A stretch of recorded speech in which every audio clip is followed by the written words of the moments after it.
항상 사랑하고 존경하는 시청자 여러분, 안녕하십니까? 하늘에서 재앙이 빗발친다. 데일리 재앙 브리핑입니다. 최근 가장 국민들에게 밉상으로 찍힌 정치인을 찍어보자면 아마 소위 사법농단 피해자라며 지난 총선에서 동작구 울 지역구에 민주당 후보로 공천되어 당선된 이수진 더불어민주당 의원을 꼽지 않을까 싶습니다. 이 의원은 지난 4일 자신의 페이스북에 사법농단 판사들에 대한 탄핵을 추진하겠습니다 라는 제목의 글을 올리며 법원 내부에서 자기 식구를 감싸려는 의도로 법원 개혁을 뒤로했다.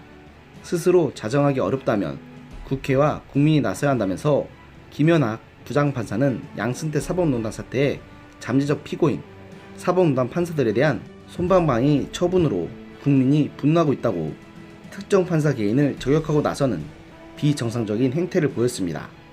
또 이 의원은 이 글에서 지난 2018년 김명수 대법원장이 징계 청구한 법관 13명 중 5명이 불문 또는 무혐의 처분을 받았다. 나머지 8명도 의무 위반이 아닌 품위 손상이라는 이유로 경징계를 받았다면서 국민의 시각에서는 도저히 받아들일 수 없다.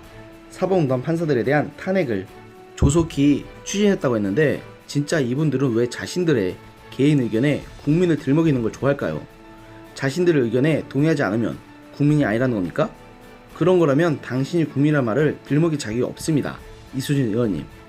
이런 오만방자한 이 의원과 민주당 향의 진중권 전 경영대 교수가 6일 자신의 페이스북에 무죄 판결을 받은 판사들도 탄핵하자고 논 판에 아직 무죄 입증도 안 된 조국과 윤미향을 왜 내치면 안 되는지 설명 좀 부탁한다고 일갈하면서 유죄가 입증될 때까지 무죄 추정을 해야 한다며 조국 윤명 강행을 주장했던 사람들, 마찬가지로 윤미향을 일방적으로 감싸고 도는 사람들이라고 윤미향 의원을 옹호하는데 앞장섰던 이 의원을 저격했습니다.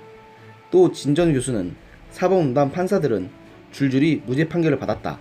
그런데 이상하게도 누구 하나 검찰이 무리한 기소를 했다고 비난한 사람은 없다. 아니 외려 무죄 판결을 받은 판사들을 탄핵해야 한다고 주장한다. 죄가 없는데 무슨 근거로 탄핵을 하겠다는 건지 설명 좀 해달라고 물으면서 아무런 정치적 의도 없는 순수한 논리적 물음이다. 혹은 순수 해부학적 질문이다. 그냥 대뜰 내 구조가 궁금해서라고 덧붙였습니다.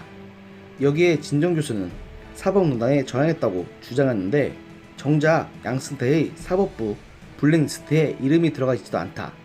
당시 인사총괄 심의관을 지낸 현직 판사가 당시 이수진 판사는 역량 부족으로 자천된 것이라는 취지로 증언을 했다고 지적하면서 이 의원께서 법정에서 증언한 그 판사의 탄핵을 추진하겠다고 한다. 그분을 사법농단 판사로 단죄하겠다는 건데 정작 그 판사는 이제까지 한 번도 사법농단 판사 명단에 오른 적이 없다. 자신의 정체를 까발렸다고 M1 사람들을 부역자로 몰아잡겠다는 것이라고 이 의원을 비판하면서 헌정사상 유례없는 법관 탄핵 1순위는 이렇게 선정됐다. 180석 참 무섭다. 법관 탄핵이 자의적으로 오용될 수 있음을 몸소 보여주셨다고 비꼬았습니다.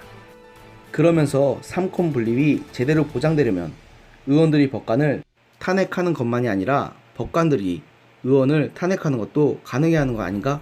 판사들 3분의 1을 발의, 2분의 1 찬성으로 사법부의 독립성을 침해하려 드는 의원을 탄핵하는 제도도 만들었으면 한다고 이 의원의 발언을 그대로 되돌려줬습니다. 진짜 이수진 의원 같은 사람이 판사 출신 국회의원이라니 여러분 믿어지십니까? 어떻게 저 사람들은 운 좋게 지역구 주민들의 인기 투표에서 좀 더 많은 표를 얻어서 당선된 것이 전체 국민들의 선택을 받은 것처럼 의기양양할 수 있는지 모르겠습니다. 정신들 차리십시오. 당신들이 이겼다고 해서 당신들이 전체 국민의 지지를 받는 건 절대 아닙니다. 그렇다면 지금 당신 기사에 넘쳐난 그 비판 댓글을 뭐라고 설명할 것입니까? 그것도 적폐 세력의 농간이라고 주장하실 것입니까? 지금 당신들은 당신들이 그토록 비난하던 미래통합당과는 비교할 수 없을 만큼 최악입니다. 그저 요행이 180석 얻은 것이 천년만년 갈 수 있을 것 같습니까? 일하는 국회라는 소리가 당신들 마음대로 하라는 소리가 아닌데 이렇게 오만방자한 당신들을 과연 국민들이 용납할 것 같습니까? 이수진 의원, 당신이 적폐판사 탄핵을 추진하는 순간 탄핵당하는 건 그 판사가 아니라 당신이 될 것입니다. 명심하십시오. 오늘의 영상은 여기까지였습니다. 들어주셔서 감사합니다.